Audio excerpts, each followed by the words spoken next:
안녕하세요. 양신TV 거대고양이 나흥식수의사입니다. 오늘은 오랜만에 준비한 가벼운 양신의 잔소리 주제로 준비해봤어요. 보호자님들과 많은 애묘인분들과 상담을 하면서 느꼈던 것들 중에 주제를 하나 픽했는데요. 바로 고양이 입양과 관련된 부분이에요. 물론 개인적인 저의 견해일 수 있다라는 부분을 먼저 조금 명시하고 싶고요. 제 경험이나 이런 부분을 봤을 때 어떻게 입양을 결정하는 게 좋다, 어떻게 하면은 입양에 대한 피해를 안 받을 수 있을까에 대한 고민이 들어서 잔소리 아닌 잔소리처럼 아마 얘기를 하는 거라고 이해해 주시면 좋을 것 같습니다.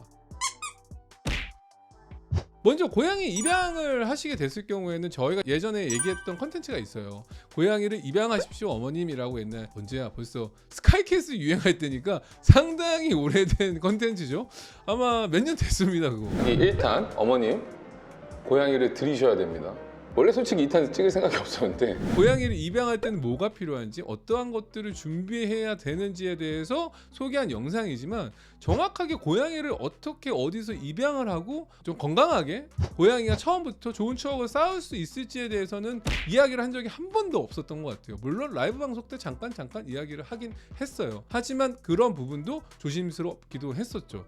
왜냐하면 입양이라는 것은 일단 여러 가지 루트를 통해서 입양처를 생각할 수 있겠죠. 하나는 인터넷 입양입니다. 커뮤니티 통해서 입양을 하는 경우가 좀 많은 것 같아요. 너무 이제 어린 고양이라던가 간혹 정말로 분양업자분들이 커뮤니티에 파고들어가지고 분양을 하는 경우도 있거든요. 제가 항상 얘기하는 게, 이 커뮤니티 통해서 입양을 할 경우에는 꼭 확인하셔야 될 것들이 있어요.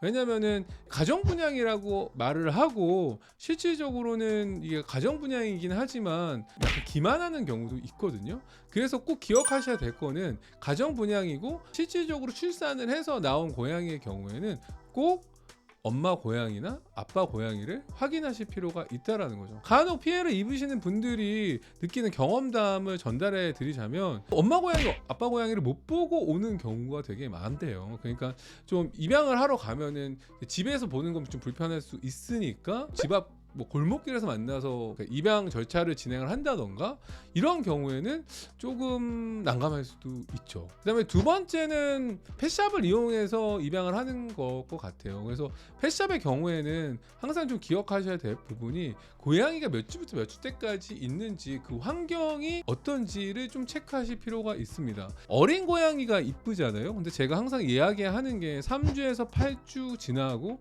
보통 12주 정도에 입양하는 시기를 많이 추천하거든요. 왜 그러냐면, 고양이의 사회화기가 중요하고, 그다음에 사회화 시기 동안에는 보통 형제묘라던가 엄마 고양이로부터 학습할 수 있는 것들이 있기 때문에, 그 시기를 놓쳐서 혼자 지내다가 입양됐을 경우에는 조금 문제 행동을 보일 가능성이 높다라고 생각이 들어요. 모든 펫샵이 저는 그렇다라고 생각은 하지는 않습니다. 근데 하지만 간혹 펫샵에서 있다가 오는 경우에는 어떤 좀 문제 행동이 발생한 경우들이 있냐면은, 바로 배뇨 실수를 하는 경우예요. 어린 자묘들이 배뇨 실수를 하는 경우는 좀 흔하지 않을 수 있거든요. 그런데 어떤 상황이냐면은, 물론 이건 펫샵에 해당하는 게 아니라 너무 어린 시절에 떨어진 경우에 좀 그럴 수 있는데, 어린 시절에 떨어져서 입양이 되고 그 다음에 원활하게 자기가 모래라던가 자기가 화장실을 볼 수 있는 것들을 선택할 수 있는 기회조차 없었던 경우에는 화장실 재교육을 많이 진행하기도 해요.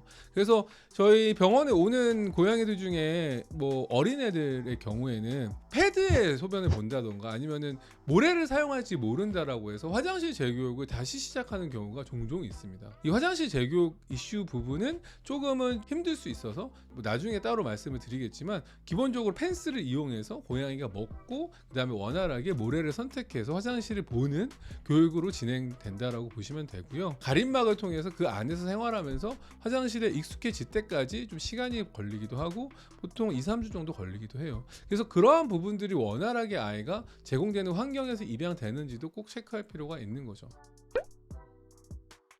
그리고 또 하나는 지인 분양인 경우에는 정말 좋죠. 근데 고양이의 경우에는 중성화 수술률이 개에 비해서 월등히 높아요. 월등히 높기 때문에 어떻게 보면 지인이 출산을 하는 경우가 상당히 극히 드물죠. 혹시나 원치 않는 임신이 되는 경우도 있잖아요. 자연스러운 출산이 돼서 그 고양이가 건강 관리를 잘 받았고 엄마 고양이, 아빠 고양이도 건강 관리 잘 받았던 뭐 건강한 고양이다라고 한다면은 당연히 그런 경우에는 흔한 기회는 아니기 때문에 바로 입양을 하시는 것을 추천드립니다. 캐터리라고 하는 곳에서 입양을 하시는 분들도 있어요. 이제 그런 경우에는 정말로 관리를 잘 하시고 실제로 저희 병원에 캐터리에 분양을 하시는 분과 보호자님이 같이 오신 적도 있어요. 그만큼 건강 관리에 대해서는 충분히 자신감이 있으시기 때문에 아마 직접 병원까지 내원을 하셨던 것 같아요.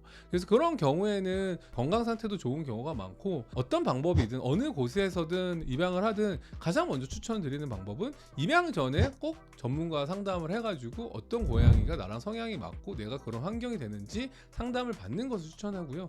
입양을 하게 됐다면은 최대한 입양 당일날 아니면 늦어도 그 다음날은 병원에 와서 한번 건강적인 신체 검사를 받는 것을 추천드려요. 왜냐하면은 간혹 기생충 예방 기록이 좀 없다던가 접종 기록이 누락돼 있다던가 이런 경우가 있어서 귀신뜨기 감염이 있는 경우도 있고요. 그다음에 기생충 감염, 뭐 회충이라던가 이런 것들이 있는 경우도 왕왕 있어요. 그래서 저는 항상 입양했을 때는 다음 날이든 당일날 가능하다면 더 좋고요. 그래서 입양한 날 신체 검사를 받고 건강 검진, 그러니까 간단한 건강 체크를 받는 것을 추천드립니다. 가능하다면 가장 추천되는 방법은 뭐 포인핸드라는 유기묘 뭐 입양 어플이라던가 아니면 뭐 나비야 사랑해라던가 되게 많은 고양이들이 입양처를 찾지 못해서 힘들어하는 경우도 있거든요. 그래서 그러한 곳에 방문을 하시거나 포인핸드라고 하는 어플을 이용하셔가지고 유기묘를 잘 입양하는 것도 좋을 것 같아요. 왜냐하면은 그런 데는 정식 절차가 있고 카라나 이런 데 상주하는 수의사 선생님도 계셔서 접종이나 건강 상태가 입증된 상태에서 보통 입양 절차를 진행하는 경우가 많기 때문에 저는 만약에 가능하시다면은 그런 곳에서 입양하는 것을 가장 추천드린다고 말하고 싶네요. 대신에 입양을 할 때 가장 안 좋은 경우에는 이제 충동적인 입양을 하는 경우인 것 같아요. 그래서 충동적이다라는 거는 갑작스럽게 고양이를 입양 결정을 한다던가 아니면 갑자기 데려온다던가 이런 경우에는 준비가 안 된 상태에서 입양을 해서 생각지도 못했던 상황에 좀 난감해하거나 아니면은 조금 힘든 상황이 생길 수도 있어요. 고양이가 이런 반려동물이었는지 준비가 안 된 상태에서 입양을 했을 경우에는 일상생활에 어려움들이 생길 수 있으니까요. 지금은 모두 다 알고 있잖아요.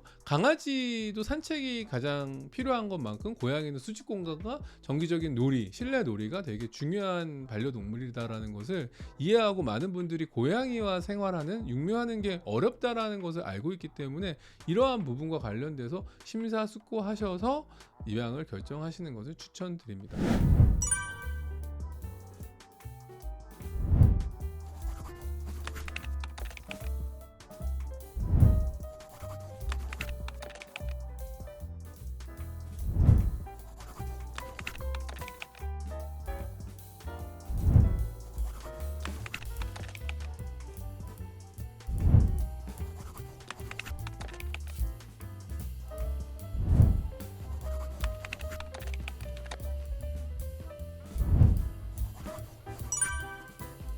오늘 나홍신의 잔소리, 고양이를 입양할 때 어떻게 어디서 입양하는 게 좋고 어떻게 하면은 좀 올바르게 입양 절차를 진행하는 게 좋을지에 대해서 알아봤는데요. 이러한 부분들을 잘 고심하고 한번 맺어진 묘연은 15년 이상을 가기 때문에 신중하게 결정하시고 올바른 판단 하에 묘연을 이어가셨으면 좋겠습니다.